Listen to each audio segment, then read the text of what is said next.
Hello everyone. We plus you class में आप सभी का स्वागत है। आई होप आप सभी लोग ठीक होंगे और अपनी तैयारी अच्छे से कर रहे होंगे। तो जैसे कि बच्चों, हमारा नेट जेआरएफ जून 2025 के लिए पॉलिटिकल साइंस के लिए प्रैक्टिस सेट चल रहे हैं। तो आज हम 2007 का इवनिंग बैच करेंगे, दिसंबर का। तो चलिए आज का हमारा क्वेश्चन पेपर सोल्व करते हैं। जो हमारा प्रैक्टिस सेट है, सेट 4।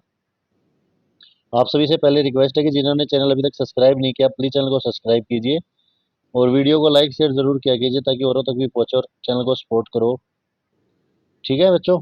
तो आज हम अपना फर्स्ट क्वेश्चन करते हैं। तो फर्स्ट क्वेश्चन है, नीचे दिए गए लेखकों में से द लॉज का लेखक कौन है। तो द लॉज थी, वो किसकी थी? एरिस्टोटल, प्लेटो, सेंट अगस्टाइन और डाइसी। तो ये काफ़ी पॉपुलर बुक थी, तो आपको ऐसी बुक्स को याद होना चाहिए। तो ये द लॉज जो है वो प्लेटो की बुक थी। और ये जो प्लेटो की जो लास्ट बुक थी, और ये प्लेटो के मरने के बाद, मृत्यु के 1 साल बाद, 1 वर्ष बाद जो है प्रकाशित हुई थी, 347 ईसा पूर्व। नेक्स्ट देखते हैं क्वेश्चन। राज्य की सापेक्ष सभ्यता की संकल्पना किसके नाम के साथ जुड़ी हुई है? लेनिन, स्टालिन, ग्रामसी या मायो। तो राज्य की सापेक्ष सभ्यता जो है वो जुड़ी हुई है ग्रामसी के साथ। ग्रामसी जो है वो गणना का असाधारण प्रतिमाओं प्रतिभागी वामपंथी चिंतनों में से एक थी। और ग्रामसी का जन्म जो जहाँ कहाँ हुआ था बच्चों, तो ग्रामसी इटली में पैदा हुए थे। और इन्होंने कुछ टाइम के लिए जेल भी गए थे, तो ये जेल में भी रही हैं। नेक्स्ट है, नीचे दिए गए लेखकों में से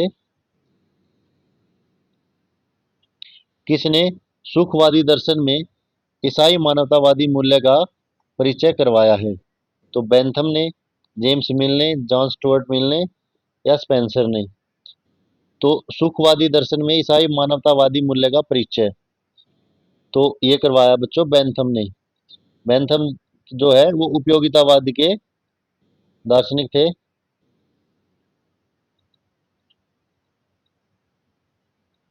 उपयोगितावाद के। और ये जो है इनकी जो नींव थी यानी राजा की, ये सुख और दुख के मात्रा के ऊपर थी, कि सुख और दुख के साथ ये डिफाइन करते हैं।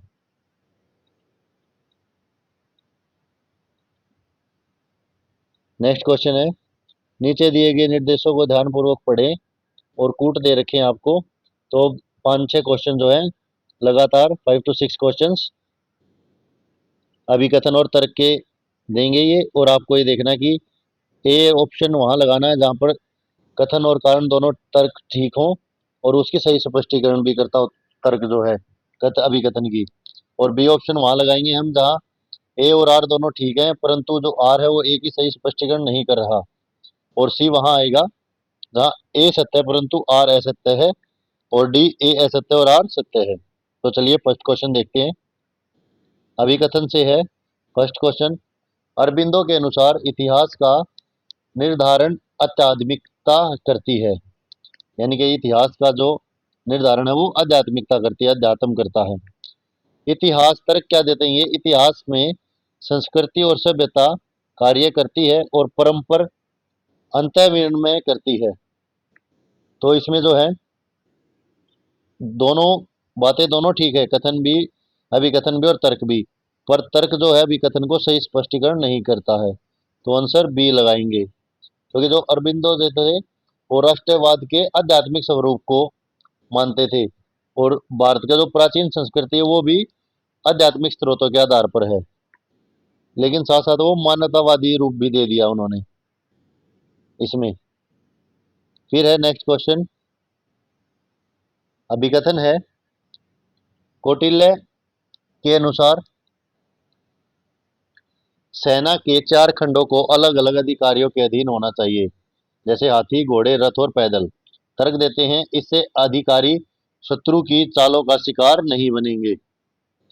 तो ये दोनों चीजें ही ठीक है, तर्क भी सही है कि अधिकारी से शत्रु की चालों का शिकार नहीं बनेंगे अगर वो 4 अलग अलग सेना को 4 अलग अलग खंडों में बांट देंगे। तो आंसर ये जो है राइट हो जाएगा।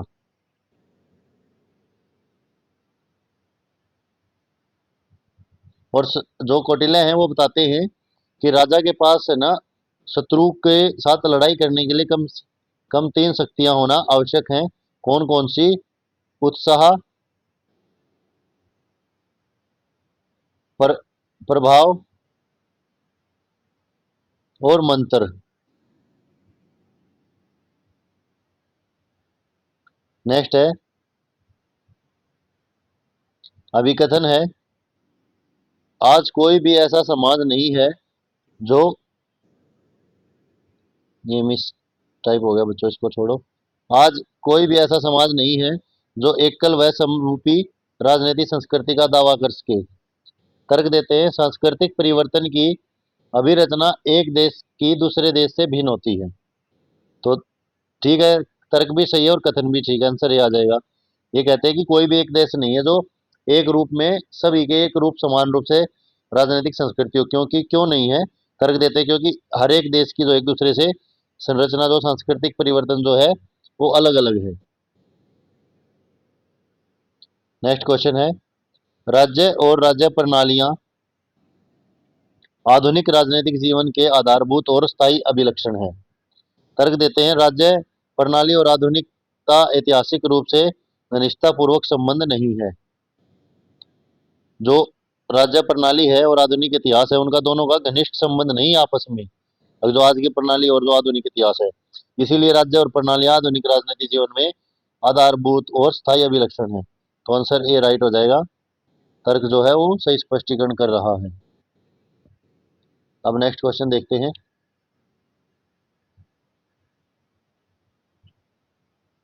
नेक्स्ट क्वेश्चन है, अपराधियों का राजनीतिकरण राजनीति के अपराधीकरण से अधिक खतरनाक है।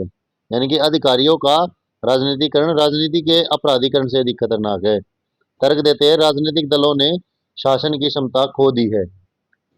तो ये ठीक है, तर्क भी उसका अभिकथन भी इसको सही स्पष्टीकरण करता है। आंसर ए राइट हो जाएगा।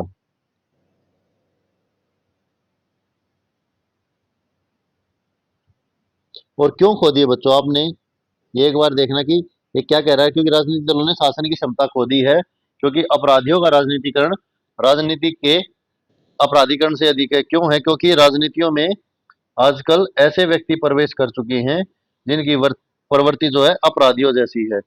तो इसीलिए नेक्स्ट क्वेश्चन है, प्रबंधन के नौकरशाही एवं तकनीकी संरचना पर अंतर्निहित बल देने से भारत की प्रजातांत्रिक राज्य व्यवस्था को बहुत क्षति पहुंची है। और इसका तर्क देते हैं, इसका मुख्य शिकार निचले स्तर पर पहल बनी है। तो इसका जो कारण है ये सही दिया है, इसका स्पष्टीकरण कि जो निचला स्तर है वो सबसे ज्यादा प्रभावित हुआ है इनसे, क्योंकि जो नौकरशाही है वो सबसे ज्यादा प्रभावित होती है राष्ट्रीय विकास और सामाजिक परिवर्तनों से। नेक्स्ट है, नीचे दिए गए निर्देशों को ध्यानपूर्वक पढ़ के नीचे कूट से सही आंसर देना है। ये भी अभिकथन और कारक है।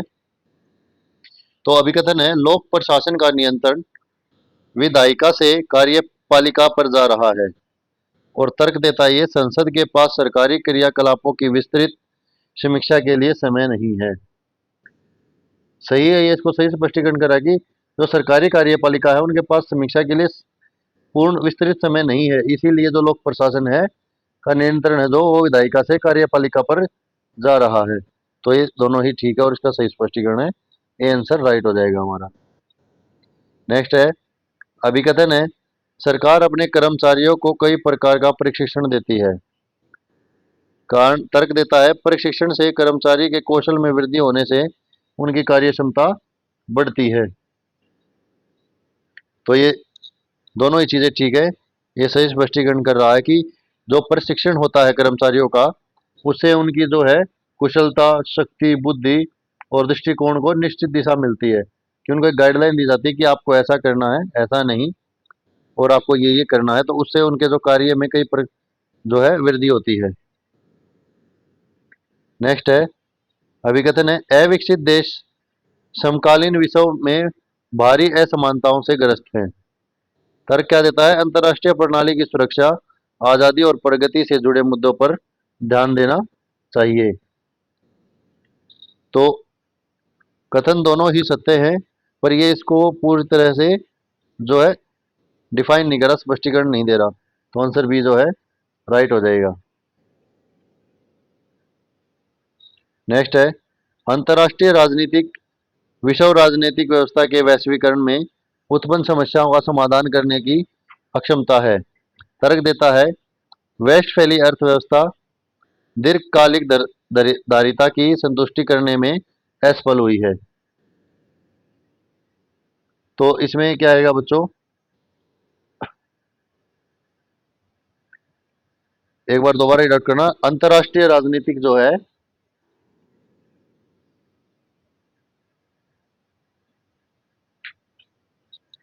वो विश्व राजनीतिक व्यवस्था कोई में के वैश्वीकरण के उत्पन्न समस्याओं का समाधान करने में असक्षम है।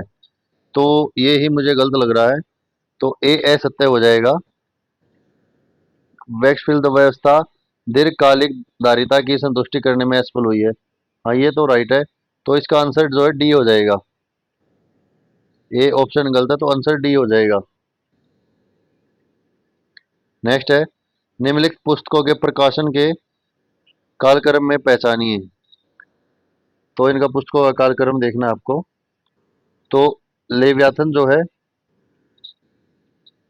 वो सबसे पहले आएगी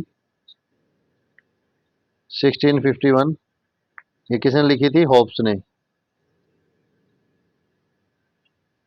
होब्स। मॉडर्न पॉलिटिकल्स, इसके बाद आएगी मॉडर्न पॉलिटिकल्स एनालिसिस, ये आएगी 1963 में। ये लिखी आर एस हेडल ने, आर ए हेडल ने। फिर है हमारी द कैलकुलेशन ऑफ कंसेंटमेंट, ये आएगी 1962 में, जेम्स के द्वारा, जेम्स एम बुचमैन के द्वारा। फिर है John Rawls a theory of justice, 1971 में। तो इसमें राइट आंसर हो जाएगा हमारा डी 1423।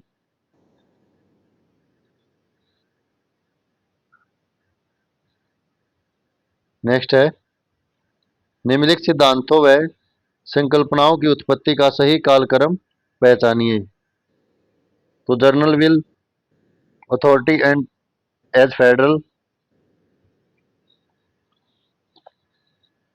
सत्याग्रह और ग्राम स्वराज।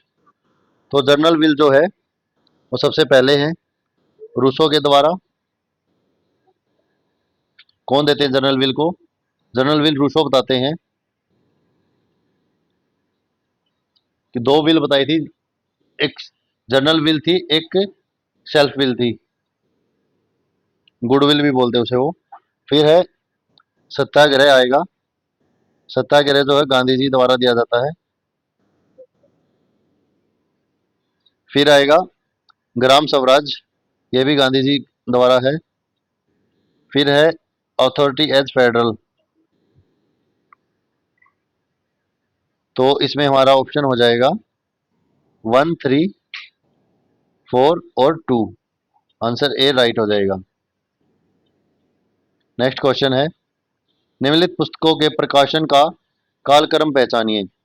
तो the political man, the power elite, the theory and practice modern government, the comparative politics a development approach. तो सबसे पहले क्या आएगी बच्चों, सबसे पहले आएगी the theory of practice man and modern government, 1932। ये दी थी हरमन फाइनर ने। फिर उसके बाद आती है द पावर एलाइट, 1956, ये करते हैं सी राइट मिल्स। फिर है पॉलिटिकल मैन, 1960, ये आती है सिमोर लिपेट्स के द्वारा, लिपसेट के द्वारा। फिर आती है comparative politics and development approach, ये 1966 में ये दी थी, एक सेकंड बच्चों, ये दी थी आलमेंड पावेल ने, आमेंड पावेल ने। तो ये इस हिसाब से आएंगे, आप देख लेना एक बार कि सबसे पहले आएगी थर्ड, फिर सेकंड, फिर वन, फिर फोर्थ। नेक्स्ट है, नीचे दिए गए कथनों में से कौन सा कथन ठीक है। सबसे पहले है, तुलनात्मक राजनीति राजनीति शास्त्र की उपविद्या शाखा के तौर पर इसलिए पैदा हुई क्योंकि तुलनात्मक सरकार में कुछ विकृतियां आ गई थी। तो ये कथन तो गलत लग रहा है, ये तो कथन ठीक नहीं है। तुलनात्मक राजनीति अमेरिका में पैदा हुई क्योंकि अमेरिकन विद्वानों ने पिछली सदी में राजनीति के विज्ञान का अध्ययन पर जोर दिया था। नहीं, ये भी गलत है। तुलनात्मक राजनीति राजनीति शास्त्र में आए व्यवहारवादी आंदोलन से पैदा हुई। आंसर सी राइट हो जाएगा। तो व्यवहारवादी आंदोलन से जो तुलनात्मक राजनीति पैदा हुई थी। फिर है, निम्नलिखित में से कौन सा कथन सही है। ब्रिटिश संवैधानिक परंपराओं में संसद और मंत्रिमंडल के लिए अलग अलग संस्था की आवश्यकता है। नहीं, अलग अलग की तो नहीं, ब्रिटिश में तो पश्चिमी मंत्री रूपी सरकार मंत्रिमंडल की अनौपचारिक स्थिति पर जोर देते हैं। नो, ब्रिटिश मंत्रिमंडल एक सामूहिक संस्था के रूप में है। संसद के समक्ष रखे जाने वाले नीतियों के नियम और संपूर्ण प्रशासनिक शाखा के सर्वोच्चतम रूप से नियंत्रण करने और दिशा निर्देश की तरह से कार्य करने में भी उत्तरदायी है। ये ठीक, आंसर सी जो है राइट हो जाएगा। नेक्स्ट है, नीचे दिए गए वाक्यों का कौन सा वाक्य सही है। तो राजनीतिक समाजीकरण में राजनीतिक सहभागिता की डिग्री का पर्यवेक्षण आवश्यक नहीं है। गलत। गैर राजनीतिक अनुभव आवश्यक समाजीकरण में कोई योगदान नहीं करते हैं। राजनीतिक समाजीकरण राजनीतिक व्यवस्था के प्रति विश्वास एवं आवृत्ति की स्थापना था, उसका विकास है। तो आंसर सी जो है राइट हो जाएगा। नेक्स्ट है, निम्नलिखित उपागमों का सही कालक्रम पहचानिए। तो सबसे पहले दार्शनिक उपागम, व्यवहारवादी उपागम, मार्क्सवादी उपागम और व्यवस्था उपागम। तो सबसे पहले जो आएगा बच्चों, वो आएगा दार्शनिक उपागम फर्स्ट, फिर आएगा मार्क्सवादी उपागम, फिर आएगा व्यवहारवादी उपागम, फिर आएगा व्यवस्थावादी उपागम। 1 3 2 4 डी आंसर राइट हो जाएगा। नेक्स्ट है, निम्नलिखित युग्मों में से किसका मिलान ठीक नहीं है। पेरेटो जो है अभिजन की संरचना शीतलता, राजनीतिक समाजीकरण राजनीतिक संस्कृति में आगमन, लुशियन पाई संरचनात्मक वेदीकरण और राजनीतिक क्षण जो है आगेशी करते हैं राजनीतिक अक्षय। तो आगेशी नहीं करते, आंसर डी राइट हो जाएगा। वैसे तो राजनीतिक अक्षय जो है ये करते हैं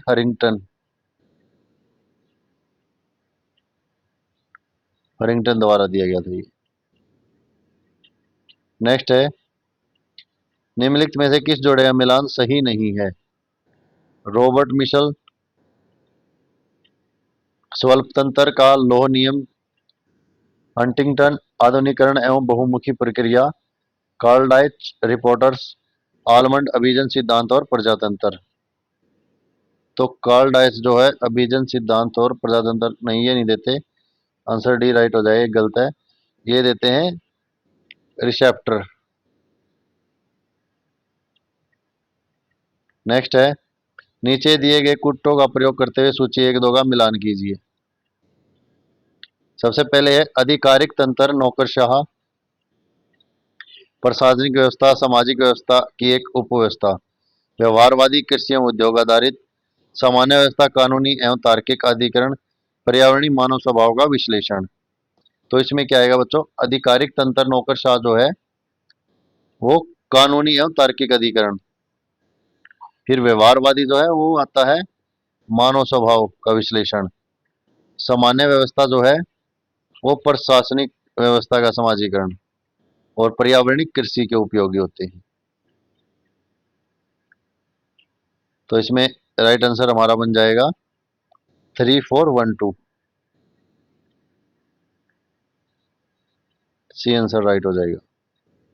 नेक्स्ट है, नीचे दिए गए कूट प्रयोग करके सूची 1 और 2 को मिलान करना है। ब्लू एच, कैप्लैन, फुकुयामा और कार्ल मार्क्स। तो ब्लू एच जो है वो देते हैं विकास की प्रणाली, और कैप्लेन है, कैप्लेन देते हैं प्रणाली सिद्धांत, और फुकुयामा कहते हैं इतिहास का अंत, और कार्ल मार्क्स क्रांतिकारी प्रणाली। यानी कि 4 3 2 1।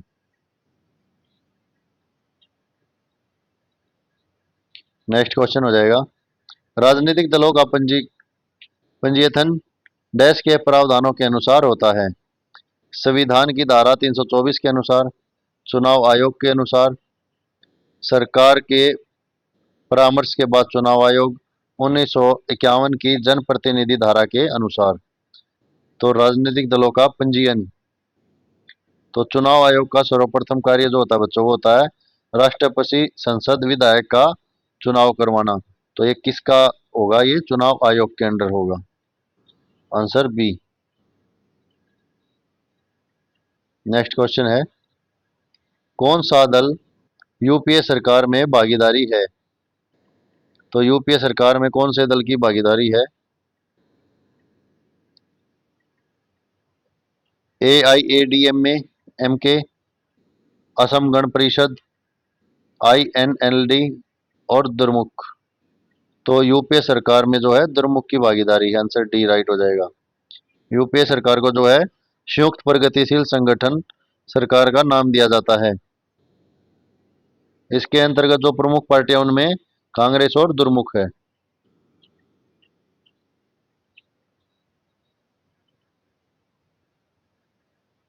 नेक्स्ट है, नीचे दिए गए कूट का प्रयोग करके सूची 1 और 2 को मिलान करना है। तो सांप्रदायिक अवार्ड, जेपी का बिहार आंदोलन, ज्ञानी जैल सिंह का राष्ट्रपति बनना, और वाजपेयी जी का पहली बार प्रधानमंत्री बनना। तो सांप्रदायिक अवार्ड जो है वो दिया गया था बच्चों 1932 में, और जेपी का बिहार आंदोलन जो है वो 1974 में, और ज्ञानी जैल सिंह पहली बार राष्ट्रपति बने थे 1982 में, और बीजेपी पहली बार प्रधान वाजपेयी जो पहली बार प्रधानमंत्री बने थे 1996 में। तो 3 4 2 1। नेक्स्ट क्वेश्चन है, नीचे दिए गए कूट का प्रयोग करके सूची को मिलान करना है। तो रजनी कोठारी जो है the state against democracy in search of human governance. तो रजनी कोठारी चले जाएंगी 4 पे। फिर लॉयड एन और सूजन रुडोल ये कहते हैं in pursuit of Lakshmi the political economy of India state. 1 पे। जवाहरलाल नेहरू जो हैं वो कहते हैं डिस्कवरी ऑफ इंडिया। फिर है Mahatma Gandhi an autobiography the story of my exam experiment in truth. Next है, पद सोपान को मापन क्रिया किसने कहा। पद सोपान जो स्केल प्रोसेस है उसको स्केल प्रोसेस किसने कहा पद सोपान को। मूनी और रेले ने, फ्लेक्स एन नीरो ने, हेनरी फ्योल और एल उर्विक। तो ये कहा है मूनी और रेले ने। जो मूनी और रेले द्वारा हैं वो पद सोपान की जो तुलना है वो पिरामिड से करते हैं कि सबसे लोअर, फिर उससे हायर, फिर उससे हायर। नेक्स्ट है, नीचे दिए गया कौन सा सिद्धांत अनौपचारिक संगठन को केंद्रक बनाता है। तो अनौपचारिक संगठन को केंद्रक कौन बनाता है। सिस्टमिक सिद्धांत, नौकरशाही सिद्धांत, क्लासिक सिद्धांत, या मानव संबंध सिद्धांत। तो अनौपचारिक संगठन को केंद्र बनाता है मानव संबंध सिद्धांत। आंसर डी जो है राइट हो जाएगा। नेक्स्ट है, नीचे दिए गए विद्वानों में से कौन कहता है कि निजी प्रशासन लोक प्रशासन से अलग है। Paul H Appleby, Henri Fayol, L Urwick और मैरी पी फॉलेट।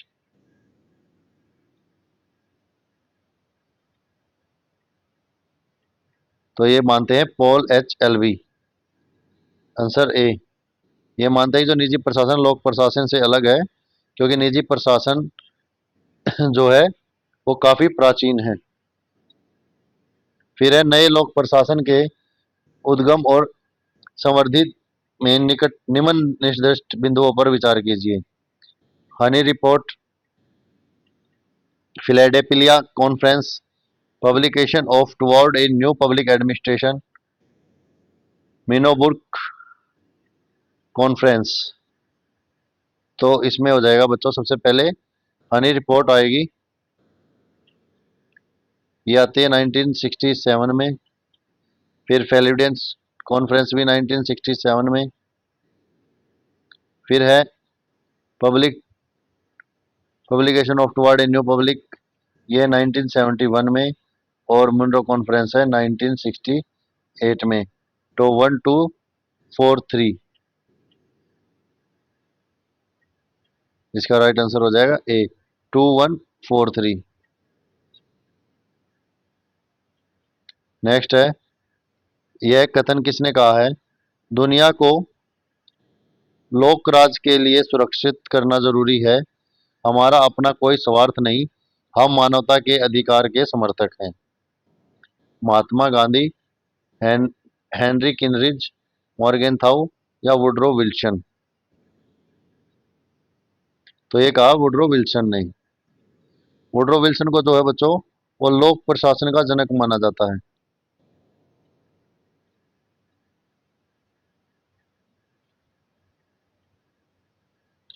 और उन्होंने 1887 में ए स्टडी ऑफ एडमिनिस्ट्रेशन नामक पुस्तक लिखी थी। फिर शीत युद्ध खत्म होने और सोवियत यूनियन के टूटने के बाद अब हम हैं द्विध्रुवीय संसार में, बहुध्रुवीय संसार में, एक ध्रुवीय संसार में या अराजकता में? तो शीत युद्ध खत्म होने के बाद जो है, सोवियत संघ टूटने के बाद जो है हम हैं एक ध्रुवीय संसार में। नेक्स्ट है, अंतर्राष्ट्रीय संबंधों का आधार मानव स्वभाव था और मानव स्वार्थी और सत्ता का लोभी था, यह किसने कहा है? वुडरो विल्सन, इवाइन और न्यूहाम, हैंस जे मॉर्गनथाउ और कैंथन वॉल्स? तो ये कहते हैं हैंस जे मॉर्गनथाउ। वो कहते हैं कि मनुष्य जो है शस्त्र, धन और रोटी युक्त की शक्ति है, युद्ध की शक्ति है, परंतु इन चारों में से प्रथम दो अत्यंत आवश्यक हैं, यानी कि शस्त्र और धन।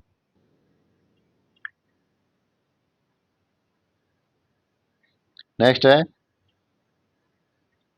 ये कथन दिया गया है, ध्यान से इसको पढ़िए और इसको पढ़ के आप क्वेश्चन सॉल्व आउट कीजिए। मैं आप लोगों के लिए रीड कर देता हूँ इसको। इसके 4 ही 5 क्वेश्चन होंगे।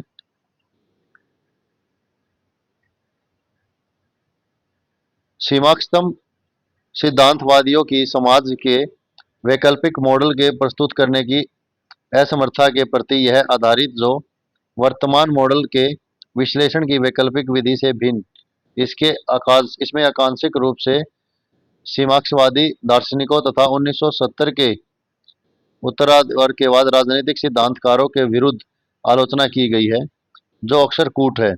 लेकिन इसका दूसरा कारण अप्रामाणिकता एवं पाखंड की ओर बढ़ती भावना भी है, जो सीमांत उपागम से आवर्त लगती है। उदाहरण, रूसी वास्तुकला ने दोहरे मापदंड से खीन तथा जिसके कारण उसे रूस के राजा का दास बनना पड़ा। कहाँ के राजा का दास बनना पड़ा? रूस के।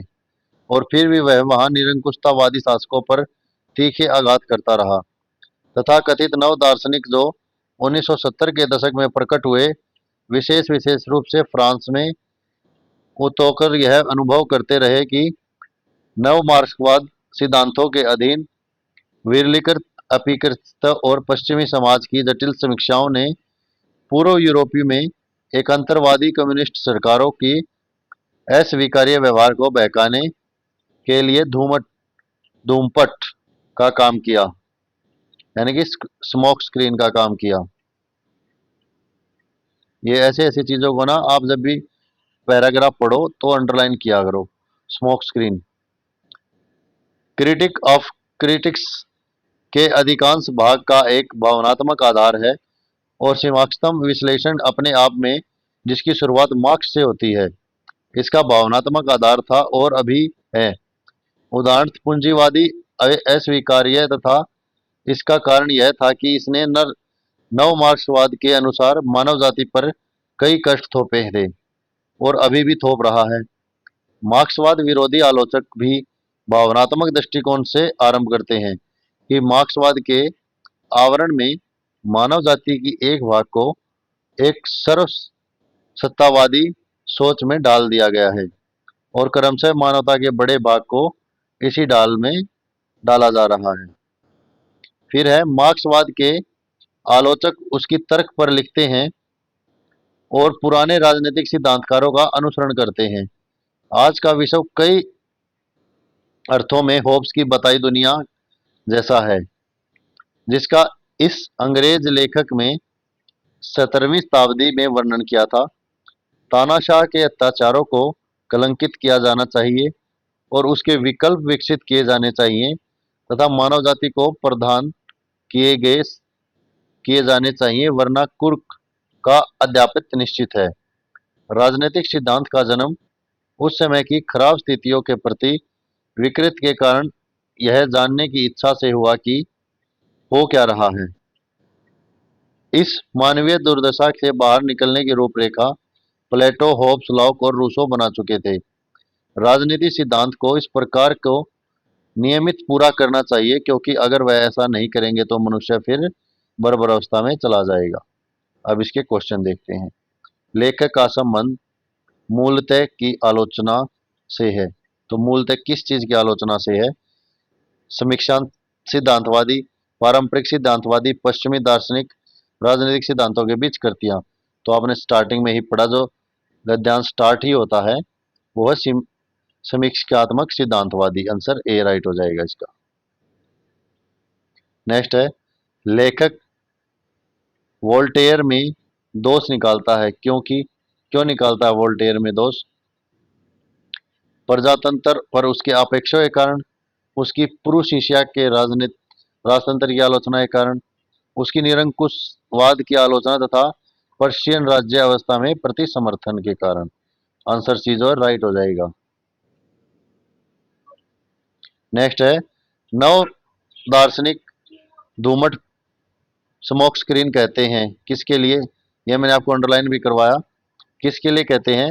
समाजवादियों के विचारों का विश्लेषण के लिए, तानाशाही शासकों की पोल खोलने के लिए कहते हैं कि उन्हें तानाशाही शासकों की पोल खोल दी, जो कि नव उसके उसके ऊपर एक स्मोक उसकी तरह थे।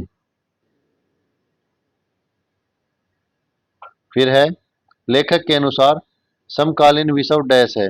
तो समकालीन विश्व जो है वो किस प्रकार है? मूलतः प्रजातांत्रिक है, नहीं, लोगों की यातनाओं से पूर्ण है, आधिकारिक एक दल तंत्र है, या मानव अधिकारों के हनन से पूर्ण? मानव अधिकारों के हनन से पूर्ण है।